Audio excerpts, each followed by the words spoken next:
ചലച്ചിത്ര താരം വിജയ് അഭിനയം നിർത്തുന്നതോടുകൂടി നാമെല്ലാം നോക്കിക്കാണുന്ന ഒരു നടനാണ്, ആ രീതിയിലേക്ക് വളരാൻ കഴിവുള്ള ഒരു നടനാണ് ശിവകാർത്തിക്.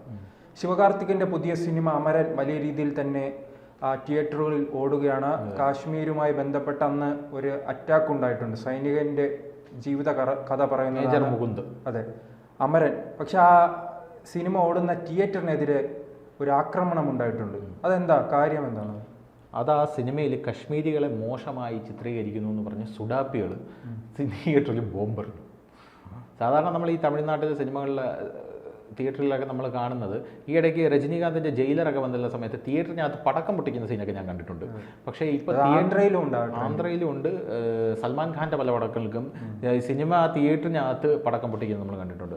അപ്പോൾ ഇപ്പോൾ SDPI പ്രവർത്തകർ സുഡാപ്പികൾ തിയേറ്ററിന് നേരെ ബോംബ് എറിയുന്ന കാഴ്ചയാണ്. പെട്രോൾ ബോംബാണ് ഇവർ എറിഞ്ഞതെന്നാണ് അറിയാനായിട്ട് സാധിക്കുന്നത്. അപ്പോൾ തിരുനെൽവേലിയിൽ സിനിമ പ്രദർശിപ്പിക്കുന്ന തിയേറ്ററിലേക്കാണ് ഇവർ ബോംബ് എറിഞ്ഞത്. തമിഴ് നെല്ലായി ജില്ലയിലെ മേലപ്പാളയത്തെ അലങ്കാർ സിനിമ എന്ന തിയേറ്ററിന് നേരെയാണ് ഇവർ ബോംബ് എറിഞ്ഞത് എന്നുള്ളതാണ് കാര്യം. ഇതൊരു ചെറിയ, നമ്മൾ സിംപ്ലിഫൈ ചെയ്ത് കാണേണ്ട ഒരു കാര്യമല്ല.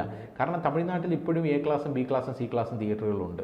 ഇതിൽ തമിഴ്നാട്ടിലെ ചില വില്ലേജസിൽ പോയി കഴിഞ്ഞാൽ ഇപ്പോഴും ഷീറ്റിട്ട തിയേറ്ററുകൾ, ഈ ഫാൻ ഓട്ടിച്ച് ഓടുന്ന തിയേറ്ററുകളുണ്ട്. അപ്പോൾ ഈ ബോംബ് എറിയുക എന്ന് പറയുന്ന തിയേറ്ററിന് നേരെ എറിഞ്ഞാൽ ചിലപ്പോൾ തിയേറ്റർ തന്നെ കത്തിപ്പോകാനുള്ള സാധ്യത നമുക്ക് തള്ളിക്കളയാൻ സാധിക്കില്ല. അപ്പോൾ അങ്ങനെ തമിഴ്നാട്ടിൽ ഇപ്പോൾ ഈ അമരൻ എന്ന് പറഞ്ഞ സിനിമ ഈ സുഡാപ്പികളുടെ വലിയ രീതിയിലുള്ള പ്രതിഷേധത്തിന് അർഹമായിരിക്കുകയാണ്. ഈ അമരൻ സിനിമയിൽ യഥാർത്ഥത്തിൽ നമ്മുടെ രാജ്യത്തിൽ എല്ലാവരും അംഗീകരിക്കുന്ന സിനിമയാണ്.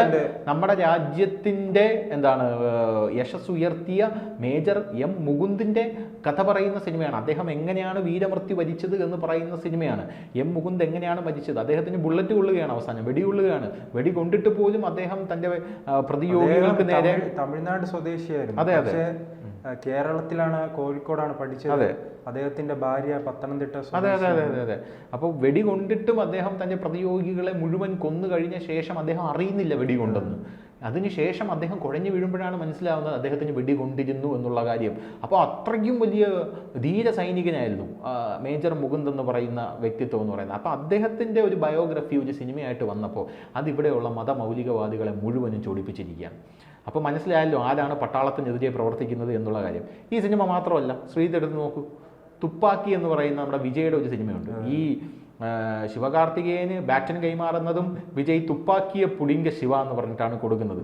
തുപ്പാക്കി സിനിമയിലും ഉണ്ടായിരുന്നു. തുപ്പാക്കി സിനിമയിലും ജിഹാദിനെ കുറിച്ച് പറയുന്നുണ്ട്. ഞാൻ ആ സിനിമ 100ാമത്തെ ദിവസമാണ് തിയേറ്ററിൽ പോയി കണ്ടത്. അതുകൊണ്ട് ആ ഭാഗം എനിക്ക് കാണാൻ പറ്റിയില്ല. ഫസ്റ്റ് ദിവസം, 2ാമത്തെ ദിവസം ഈ ജിഹാദ് എന്ന് പറഞ്ഞ വാക്ക് വന്നതുകൊണ്ട് അന്ന് ഇളയ ദളപതിയായിരുന്ന വിജയ്ക്ക് നേരെ വലിയ രീതിയിലുള്ള പ്രതിഷേധം ഉണ്ടായി. തമിഴ്നാട്ടിലടക്കം പ്രതിഷേധം ഉണ്ടായി. വിജയുടെ അച്ഛൻ വന്ന് പരസ്യമായിട്ട് പ്രഖ്യാപനം നടത്തി, വിജയ് ഒരു മുസ്ലിം വിരുദ്ധനല്ല. വിജയ് ഭീകരവാദത്തെക്കുറിച്ച് പറയുന്നതിന് എന്തിനാണ് പ്രതിഷേധിക്കുന്നത്?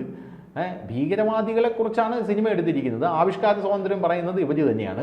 ഈ മുസ്ലിങ്ങളെക്കുറിച്ച് ആണിത് പറയുന്നത് എന്ന് ഇവർ ചിന്തിക്കുന്നതിന് എന്തിനാണ്? അതായത് ഒരു ഭീകരവാദത്തെ, കശ്മീരിൽ നടക്കുന്ന ഭീകരവാദത്തെക്കുറിച്ച് പറയുമ്പോൾ മറ്റേ CID മുസ്ലിം ജഗതി പറയുന്നത് പോലെ ഇത് എന്നെ ഉദ്ദേശിച്ചാണ്, എന്നെ തന്നെ ഉദ്ദേശിച്ചാണ്, എന്നെ മാത്രം ഉദ്ദേശിച്ചാണ് എന്ന് ഇവിടെയുള്ള മുസ്ലിം സമൂഹം പറയുകയാണെങ്കിൽ അപ്പോൾ ആർക്കാണ് കുഴപ്പം? അപ്പോൾ ആരാണ് ഭീകരവാദികൾ എന്നവിടെ ഒറിജിനൽ കഥയാണല്ലോ. അതെ അതെ. തുപ്പാക്കി അങ്ങനെ സിനിമയിൽ അവസാനം വിജയുടെ അച്ഛന് പറയേണ്ടി വന്നു, അടുത്ത സിനിമയിൽ എൻ്റെ മകൻ മുസ്ലിമായിട്ട് വേഷമിടും എന്ന് വരെ വിജയുടെ അച്ഛനായിട്ടുള്ള ചന്ദ്രശേഖറിന് പറയേണ്ടി വരുന്ന ഒരു സാഹചര്യം ഉണ്ടായിട്ടുണ്ട് തുപ്പാക്കി സിനിമയിൽ. തുപ്പാക്കി പോട്ടെ, കമലഹാസന്റെ വിശ്വരൂപം എന്ന് പറഞ്ഞൊരു സിനിമയുണ്ട്, കണ്ടിട്ടുണ്ടോ? വലിയ പ്രതിഷേധം. വിശ്വരൂപത്തിൽ താലിബാന്റെ അട്രോസിറ്റീസ് ആണ് കാണിക്കുന്നത്. താലിബാന്റെ അട്രോസിറ്റീസ് കാണിക്കുന്ന കമലഹാസൻ അറിയാലോ. കമലഹാസൻ ഹിന്ദുക്കളുടെ മെക്കിട്ട് കയറാൻ ഭയങ്കര ഇഷ്ടമാണ്. ഹിന്ദുക്കളുടെ മെക്കിട്ട് കയറാൻ, ഹിന്ദുക്കളുടെ ആചാര അനുഷ്ഠാനങ്ങളിൽ ഇടപെടാൻ, ഹിന്ദുക്കളെ തെറി പറയാൻ എല്ലാം കമലഹാസൻ അതിഭീകരമായിട്ടുള്ള ഇഷ്ടമാണ്. പെരിയോറിൻ്റെ വലിയ പുള്ളിയാണ് കമലഹാസൻ. ആ കമലഹാസൻ വിശ്വരൂപം എന്ന് പറഞ്ഞൊരു സിനിമ ഇറക്കിയതേ അറിയുള്ളൂ. കമലഹാസന്റെ ഷഡ്ഡി കയറിപ്പോയി. കമലഹാസൻ അവസാനം കരഞ്ഞുകൊണ്ട് പത്രസമ്മേളനം വിളിച്ച് പറയുകയാണ്, ഞാൻ ഇന്ത്യയിൽ നിന്ന് പറക്കാൻ പോവുകയാണെന്ന്. അതായത് ഇന്ത്യയിൽ നിന്ന് പോകാൻ കൂടും കുടുക്കിയെടുത്ത് പോകാൻ പോവുകയാണെന്ന്. കൂടും കുടിക്കാൻ വിറ്റിട്ടാണ് ഈ സിനിമ എടുത്തത്. ആ സിനിമയാണെങ്കിൽ തിയേറ്ററിൽ ഓടിക്കാൻ സമ്മതിക്കുന്നില്ല. അങ്ങനെയാണെങ്കിൽ എനിക്ക് ഇന്ത്യയിൽ നിന്ന് പറന്നു പോകാൻ. ഇപ്പൊ ഇടക്കാലത്തും കോയമ്പത്തൂർ ഒരു സ്ഫോടനമല്ല ഇടക്കാലത്തും ഉണ്ടായിരുന്നു. അങ്ങനെ ഈ തമിഴ്നാട് കേന്ദ്രീകരിച്ച് ഇസ്ലാമിക ഗ്രൂപ്പുകൾ വളരെ ധാരാളം ഇസ്ലാമിക ഗ്രൂപ്പുകൾ തമിഴ്നാട് കേന്ദ്രീകരിച്ച് വരുന്നുണ്ട്, ജിഹാദിസ്റ്റ് ഫണ്ടുകൾ വരുന്നുണ്ട്, ഒരുപാട് കാര്യങ്ങൾ വരുന്നുണ്ട്. അതിൻ്റെയൊക്കെ ഒരു പ്രതിഫലനമാണ് ഈ കാണുന്നത്. കാരണം ഈ കമലഹാസൻ ആ ഒരു വിഷയമുണ്ടായപ്പോൾ കേരളത്തിലെ പോലെ തന്നെ തമിഴ്നാടും അവർക്ക് അനുകൂലമായ ഒരു സാഹചര്യം അവിടുത്തെ ഗവൺമെന്റ് ഒരുക്കി കൊടുക്കുന്നുണ്ടെന്ന് നമുക്ക് പറയേണ്ടി വരും. പക്ഷേ എങ്കിലും അവർ ആക്ഷൻസ് എടുക്കാനുള്ള, ഇപ്പോൾ തമിഴ്നാട് BJP സംസ്ഥാന അധ്യക്ഷനായിട്ടുള്ള അണ്ണാമലയൊക്കെ അവരെ എങ്ങനെ ടാക്കിൾ ചെയ്യണമെന്നൊക്കെ കൃത്യമായിട്ട് പറയുന്ന വീഡിയോസ് യൂട്യൂബിൽ അവൈലബിൾ ആണ്. പുള്ളിക്കാരൻ അതുമാത്രമല്ല, ഈ ഇതുണ്ടല്ലോ കള്ളച്ചാരായം, പിന്നെ ഈ MDMA, കഞ്ചാവ്, ഈ സിന്തറ്റിക് ഡ്രഗ്സ്, ഇതിനെയൊക്കെ എങ്ങനെ ഇവർ വരുന്ന ഇവരുടെ ആ ഒരു പാത്തിനെ എങ്ങനെ ഡിസ്റ്റർബ് ചെയ്യണമെന്ന് പുള്ളി കൃത്യമായിട്ട് പറയുന്നുണ്ട് എന്നുള്ളതാണ് വേറൊരു കാര്യം എന്ന് പറയുന്നത്. അപ്പോൾ യഥാർത്ഥത്തിൽ ഈ സിനിമകളൊക്കെ അവിടെ ഇറങ്ങുമ്പോൾ, വിശ്വരൂപം ഇറങ്ങിയപ്പോൾ കമലഹാസൻ്റെ കട്ടയും ബോർഡും മടങ്ങിയിട്ടുണ്ടായിരുന്നു. അതുപോലെ തന്നെ ഒരുപാട് പ്രതിഷേധങ്ങൾ അവിടെ വന്നിട്ടുണ്ടായിരുന്നു. ഇനി കേരളത്തിലോട്ട് വരാം. കേരളത്തിൽ പ്രതിഷേധം ഉണ്ടായിട്ടില്ലേ? കേരളത്തിൽ വാങ്ക് എന്ന് പറഞ്ഞൊരു സിനിമ ഉണ്ടായിരുന്നു. അത് ഇറങ്ങിയപ്പോൾ അത് ഇറക്കാനേ സമ്മതിച്ചില്ലെന്നാണ് എനിക്ക് തോന്നുന്നത്. വാങ്ക് ഇറങ്ങിയപ്പോൾ വലിയ വിഷയമായി. പിന്നെ കേരളത്തിൽ വാങ്കെന്ന് പറഞ്ഞൊരു നാടകമായിരുന്നു എന്ന് എനിക്ക് തോന്നുന്നു. ആ നാടകം ഈ മതമൗലികവാദികളുടെ ഭീഷണിയെ തുടർന്ന് സംസ്ഥാന ജില്ലാ കലോത്സവത്തിൽ കളിക്കാൻ പറ്റിയില്ല. ബാങ്കെന്ന് പറഞ്ഞാൽ സ്ത്രീകൾ ബാങ്ക് വിളിക്കാൻ പാടില്ല എന്നുള്ളതാണ് അതിൻ്റെ ഒരു കോൺസെപ്റ്റ് എന്നാണ് ഞാൻ മനസ്സിലാക്കുന്നത്. ഞാൻ മറന്നുപോയി, എൻ്റെ ഒരു ഓർമ്മയെന്നാണ് പറയുന്നത്. അപ്പോൾ ആ സ്ത്രീകൾക്കുള്ള ഒരു അവകാശത്തെ പറഞ്ഞതുകൊണ്ട് അറിയാമല്ലോ, സ്ത്രീകൾ വേദി കയറാൻ പോലും പാടില്ല. ആരാണ് ഇങ്ങോട്ട് കയറ്റിയെന്ന് ചോദിക്കുക. അപ്പോൾ ഉടനെ തൊട്ടടുത്തിരിക്കുന്ന ആളെ പറയും, ഞാനല്ല കയറ്റിയത്, എൻ്റെ മോളെ ഞാൻ കയറണ്ടെന്ന് പറഞ്ഞെന്ന് പറയും. അപ്പോൾ ആ ഒരു ലെവലിൽ യുവജനോത്സവത്തിൽ അത് കളിക്കാൻ പറ്റാതെ ആ കുട്ടികൾ അവർക്ക് 1ാം സമ്മാനം കിട്ടിയെങ്കിലും അവിടെ കരഞ്ഞുകൊണ്ടിരിക്കുന്ന കാഴ്ച. SFI ഇല്ലായിരുന്നു, DYFI ഇല്ലായിരുന്നു. അല്ല, അതിൽ മറ്റേ ഈ 10ാം ക്ലാസ് വിജയിച്ചതുമായി ബന്ധപ്പെട്ട് പല സ്ഥലങ്ങളിലും ഫ്ലെക്സ് അടിച്ചു വെക്കുമല്ലോ. അതെ, മുഖം കാണിക്കാതെ എടുത്ത് വയ്ക്കും. പിന്നെ അതുപോലെ വേറെ സിനിമയുണ്ട്, ബിരിയാണി എന്ന് പറഞ്ഞൊരു സിനിമയുണ്ട്, അറിയാമോ? കനി കുസൃതിയുടെ ബിരിയാണി എന്ന് പറഞ്ഞാൽ. അതെടുത്ത സംവിധായകൻ ആ സമയത്ത് നിരന്തരം ഫേസ്ബുക്ക് പോസ്റ്റ് ഇടുന്നത് ഞാൻ കണ്ടിട്ടുണ്ട്. എൻ്റെ സിനിമയെ നശിപ്പിക്കാൻ ശ്രമിക്കുന്നു, സിനിമയ്ക്ക് തിയേറ്റർ തരുന്നില്ല, അങ്ങനെയാണ് ഇങ്ങനെയാണെന്നൊക്കെ പറഞ്ഞ്. ഈ ബിരിയാണി ഇറങ്ങുന്നതിന് മുമ്പാണ് ഇവിടെ ഗ്രേറ്റ് ഇന്ത്യൻ കിച്ചൺ എന്ന് പറഞ്ഞൊരു സിനിമ ഇറങ്ങിയത്. ആ ഗ്രേറ്റ് ഇന്ത്യൻ കിച്ചൺ ഇറങ്ങിയ ആ ഒരു സമയത്ത് ഇവിടെ എന്തൊരു ബഹളമായിരുന്നു. ഗ്രേറ്റ് ഇന്ത്യൻ കിച്ചനെ പുകഴ്ത്തുന്നു, സംഘികളെ തെറി പറയുന്നു, നിങ്ങൾക്കെതിരെയുള്ള സിനിമയാണെന്ന് പറയുന്നു. ആരെങ്കിലും ആ സിനിമയെ വിമർശിക്കുന്നുണ്ടോ എന്ന് എന്താണ് ഈ ഇസ്രായേൽ ഗാസയിൽ റോന്തു ചുറ്റൂലേ, അതുപോലെ ഇങ്ങനെ റോന്തു ചുറ്റി നോക്കുമായിരുന്നു സുഡാപ്പികളും കമ്മികളും സോഷ്യൽ മീഡിയയിൽ. ആരെങ്കിലും വിമർശിക്കുന്നുണ്ടെങ്കിൽ ആ ഒരു ചെറിയ കുറിപ്പ് എടുത്തിട്ട് സംഘപരിവാർ സിനിമയ്ക്കെതിരെ എന്ന് പറഞ്ഞ് അടിച്ചു കളയും. അതേസമയം ബിരിയാണി എന്ന് പറയുന്ന ഒരു സിനിമ ആരെങ്കിലും കാണുന്നുണ്ടോ എന്ന് ഉള്ളതായിരുന്നു ഇവരുടെ പ്രധാനപ്പെട്ട. ആരടാ ഈ സിനിമ കാണുന്നത്?